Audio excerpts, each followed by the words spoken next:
Sisters of Islam, Assalamu alaikum wa rahmatullahi ta'ala wa barakatuh. I was asked to address this recent events in Toronto that you're all familiar with from an Islamic perspective. If you're coming here to hear any scholarly or word research lecture, you better go. That's not the intent. What I thought of is simply to address a few points in a rather brief way. Some of these points have been raised already in the Friday khutbah before Eid. But what I'd like to do really is to engage you in question answers and issues also that are pertaining to that general issue. We are all aware that domestic violence, and in some cases fatal domestic violence, is something that's happening hundreds of times, I'm very, very concerned, hundreds of times every single year in Canada. It could be more than that, because not all cases of domestic violence are reported. That includes, like I say, it's not talking about just simple cases of abuse, but like I said, in some cases also it's fatal. Children killing parents, parents killing children, husbands killing wives, and in some cases well-trained wives killing their husbands as well. So it's a very common phenomenon. By saying that, we're not, as Muslims, trivializing the murder of that girl or any other person for that matter. Allah subhanahu wa ta'ala says in the Quran, أنه من قتل نفسا بغير نفس أو فساد في الأرض فكأنما قتل الناس جميعا ومن أحياها فكأنما أحيا الناس جميعا. To take the ayah from the beginning, actually says on account of that, and this comes in the Quran after narrating the story of the two children of Adam, known in the mind of most people, especially in the West, as Abel and Cain, or Cain and Abel. And says, on account of that, we decreed to the children of Israel that whoever kills a single soul without due right, he is like one who killed the whole of humanity, and the one who saves a single life is like the one who saved the whole of humanity.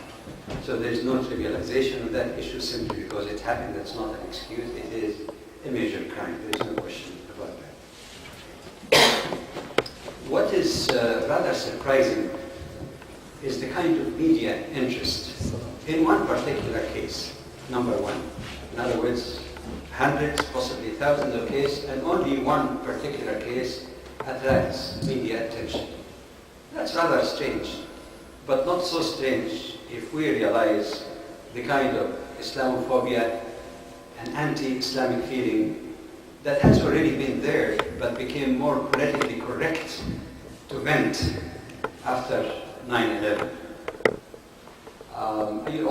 You must have watched at least some of those media outlets, ABC, CBC, CNN, Associated Press, Canadian Press, as if, this is something rather unique. Secondly, in the media coverage of any other case, of course, you hear about lots of crime cases, fatal domestic violence, but nobody ever say, what was the religion of the culprit? Did he go to a synagogue or church or whatever? But in that particular case, all the time connecting it with Islam. Oh, by the way, that taxi driver used to stop every day, 5 times every day to do his prayers.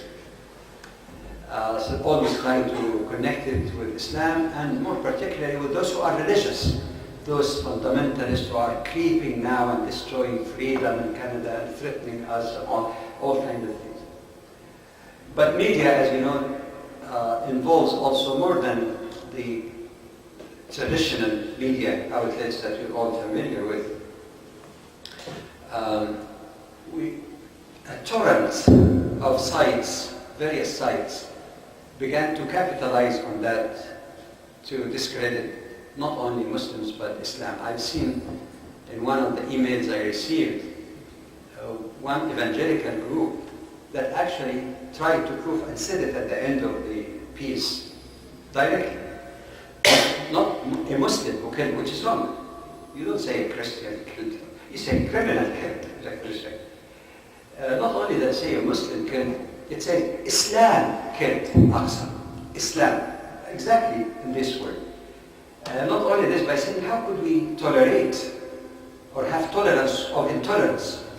How could we tolerate this kind of religion that teaches that violence? I.e., in the same line of the survey that was conducted in the United States, in which millions of Americans are of the view that Muslims in particular should not enjoy all the rights that other citizens enjoy by virtue of the Constitution, that in the case of Muslims, maybe their freedom should be limited.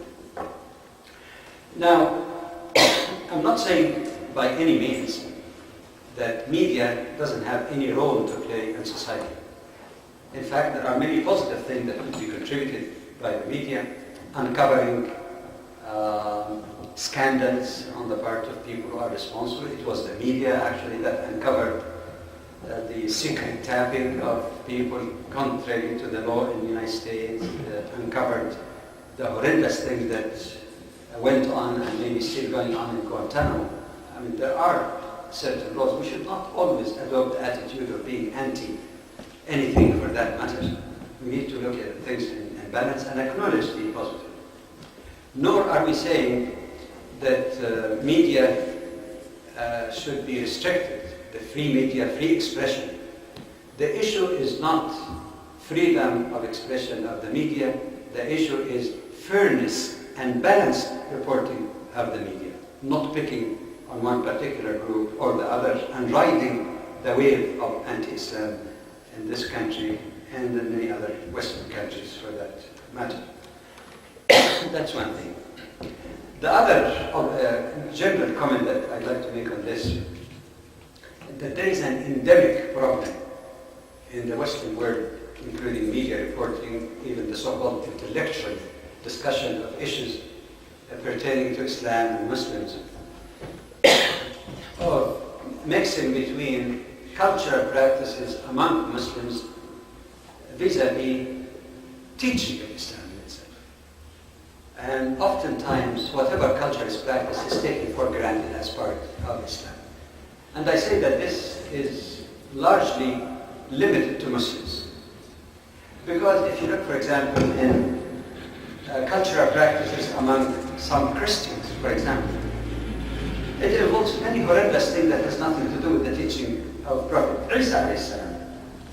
You hear about the Lord's Army in Uganda, where they get small children and train them and teach them to kill, and they say we're doing that in the name of God. We have all kinds of practices, culturally speaking, in occupied Palestine, when that they call him Jewish settler, we call him Jewish occupier, went to the Hebron mosque and mowed Muslims in Ramadan praying Fajr prayer, just shooting point blank.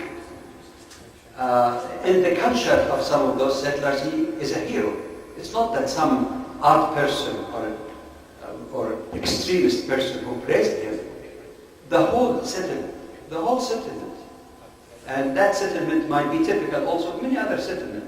Consider him a hero, and they had a particular, post, commemorizing his death.